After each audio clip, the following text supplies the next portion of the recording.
কৃষি প্রশিক্ষণ ইনস্টিটিউট থেকে পাশ করা কৃষি ডিপ্লোমা গ্রাজুয়েটরা কোন কোন ক্ষেত্রে কর্মসংস্থানের সুযোগ পাবে এ বিষয়ে অনেকেই জানতে চায়। আসসালামু আলাইকুম প্রিয় দর্শক। কৃষি সমৃদ্ধি, দিন যত যাবে কৃষি প্রয়োজনীয়তা ততই বৃদ্ধি পাবে আর কৃষি আরও আধুনিক রূপে বিকশিত হবে। সেই সাথে কৃষি ডিপ্লোমা গ্রাজুয়েটদের চাহিদাও বৃদ্ধি পাবে। কৃষি প্রশিক্ষণ ইনস্টিটিউট থেকে পাশ করে আমাদের কৃষি গ্রাজুয়েটরা কৃষি মন্ত্রণালয়ের বিভিন্ন সংস্থায় অংশগ্রহণ করতে পারবে, যেমন কৃষি সম্প্রসারণ অধিদপ্তরে উপসহকারী কৃষি কর্মকর্তা হিসেবে নিজেদের নিয়োজিত করতে পারবে। তাছাড়া বিভিন্ন গবেষণা প্রতিষ্ঠান রয়েছে, যে সমস্ত গবেষণা প্রতিষ্ঠানেও নিজেদের নিয়োজিত করতে পারবে।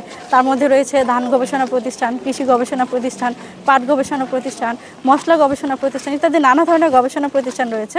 আর বিএডিসির নাম তো তোমরা শুনেছ, বাংলাদেশ কৃষি উন্নয়ন কর্পোরেশন।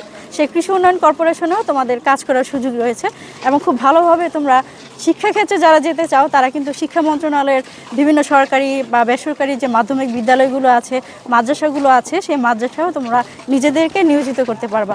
তাছাড়া রয়েছে বিভিন্ন কোম্পানি রয়েছে, যেমন প্রক্রিয়াজাতকরণ কোম্পানি রয়েছে, তারপরে বীজ উৎপাদনকারী কোম্পানি রয়েছে, বৃহৎ খামার রয়েছে, যেগুলো কৃষিভিত্তিক খামার, দেশে বিদেশে যে সমস্ত বিদেশি খামার রয়েছে সেই সমস্ত খামারেও তোমরা অংশগ্রহণ করতে পারবা।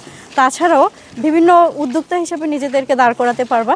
তো এখান থেকে পাশ করে আমাদের ছেলেমেয়েরা বিভিন্ন জায়গায় যেতে পারে, তার জন্য প্রয়োজন হচ্ছে ভালোভাবে পড়াশোনা করা। তো যারা ভালোভাবে পড়াশোনা করবে, ভালোভাবে নিজেদেরকে বিভিন্ন সংস্থায়, ভালো ভালো সংস্থায় নিয়োজিত করতে পারবে। তো তোমাদের সবার জন্য রইল শুভকামনা। ধন্যবাদ।